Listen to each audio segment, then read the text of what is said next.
Assalamualaikum warahmatullahi wabarakatuh. Perkenalkan, nama saya Dita Meliana dengan NPM 2042300071. Di sini saya akan menjelaskan tentang menganalisis model, pendekatan, strategi, metode, dan teknik pembelajaran di pembelajaran ilmu pengetahuan sosial di sekolah dasar. Terkhususnya model pembelajaran project based learning, pendekatan saintifik, dan pendekatan deep learning.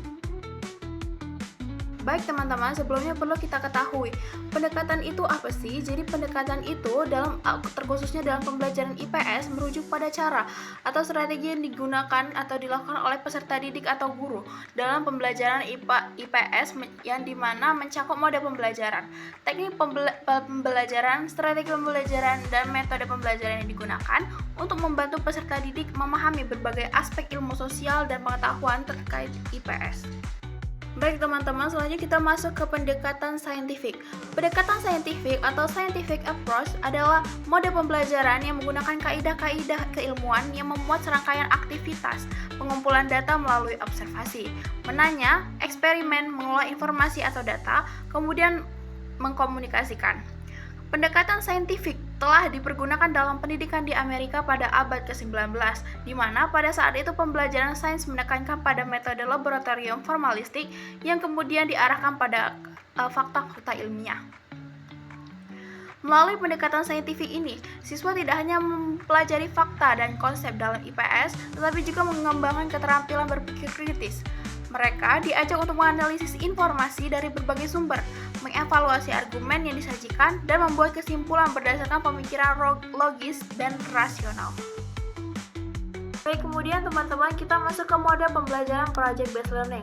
Project based learning adalah mode pembelajaran yang menggunakan proyek atau kegiatan sebagai sarana pembelajaran untuk mencapai kompetensi sikap, pengetahuan, dan keterampilan yang dicapai oleh peserta didik.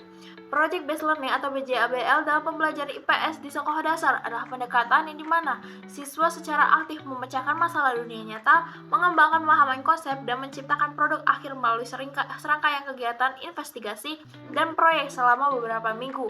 Pendekatan ini membantu siswa mengembangkan keterampilan abad ke-21 seperti berpikir kritis, kolaborasi, dan kemandirian, sekaligus meningkatkan keaktifan belajar dan kepekaan sosial mereka. Kemudian teman-teman, ada beberapa karakteristik dalam model pembelajaran PJBL ini. Yang pertama, berpusat pada peserta didik, di mana siswa menjadi subjek pembelajaran dan memiliki rasa terhadap proses pembelajarannya. Kemudian, fokus pada masalah dunia nyata, yang dimana memecahkan masalah lingkungan sekitar dan membuat pembelajaran IPS lebih bermakna. Kemudian, pengembangan keterampilan abad ke-21, keterampilan seperti mendorong pengembangan berpikir kritis, kreativitas, kolaborasi, dan kemandirian. Kemudian, penciptaan produk akhir. Siswa menghasilkan sebuah karya atau proyek sebagai bentuk solusi dari masalah yang dipecahkan. Kemudian, yang terakhir, peran guru sebagai fasilitator, yang dimana guru membimbing dan memotivasi peserta didik, bukan memberikan instruksi lengkap. Nah teman-teman, peran ilmu pengetahuan sosial di sekolah dasar mempunyai peran penting dalam membentuk karakter dan keterampilan sosial siswa. Seringkali ditemukan proses pembelajaran yang bersifat monoton, berpusat pada guru, dan minim keterlibatan aktif pada peserta didik yang menyebabkan rendahnya motivasi dan pemahaman siswa. Rendahnya motivasi dan pemahaman tersebut dapat berdampak pada hasil belajar siswa. Kemudian kita memasuki pada pendekatan deep learning nih teman-teman. Pendekatan deep learning ini dalam konteks pendidikan bukan sekedar penggunaan teknologi atau kecerdasan buatan semata, tapi juga mengacu pada pendekatan pembelajaran yang menekankan pada pemahaman mendalam, pemaknaan personal, serta refleksi kritis terhadap pengetahuan yang dipelajari. Dalam pembelajaran IPS di sekolah dasar, deep learning dapat dimaknai sebagai proses pembelajaran yang memungkinkan siswa mengaitkan materi dengan pengalaman hidup sehari-hari, membangun kesadaran sosial, dan memunculkan sifat reflektif terhadap fenomena sosial di sekitarnya.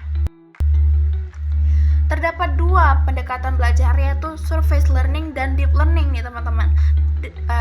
Jadi siswa yang terlibat dalam deep learning cenderung memahami esensi dari informasi yang dipelajari, mampu mengaitkan konsep antar topik, dan mengembangkan sikap belajar sepanjang hayat. Pendekatan ini sangat penting diterapkan pada IPS yang muatannya tidak hanya kognitif, tapi juga mengembangkan nilai, sikap, dan keterampilan sosial.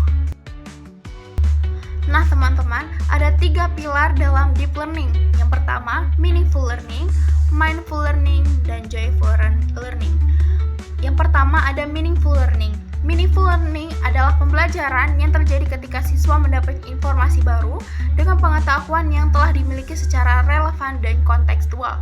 Dalam pembelajaran IPS, meaningful learning dapat diterapkan melalui pendekatan berbasis masalah kontekstual, studi kasus lokal, atau integrasi kearifan lokal yang dekat dengan kehidupan siswa.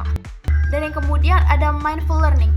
Mindful learning ini, teman-teman, mengacu pada pembelajaran yang dilakukan dengan kesadaran penuh, keterbukaan terhadap ide-ide baru, dan kepekaan terhadap konteks. Dalam IPS, mindful dapat dikembangkan melalui refleksi terhadap pengalaman sosial, ajakan berpikir kritis, serta mendorong siswa bertanya atau mengevaluasi fenomena sosial yang sedang terjadi.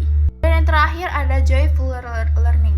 Joyful learning adalah pendekatan pembelajaran yang menciptakan suasana menyenangkan, aman secara emosional, dan mendukung keterlibatan aktif siswa. Dalam pembelajaran IPS, suasana menyenangkan dapat meningkatkan motivasi instruksi siswa, memperkuat ingatan materi, dan membentuk sikap positif terhadap pembelajaran. Baik teman-teman, sekian penjelasan dari saya tentang menganalisis modal, pendekatan, strategi, metode, dan teknik pembelajaran di IPS di sekolah dasar. Sekian, terima kasih. Wassalamualaikum warahmatullahi wabarakatuh.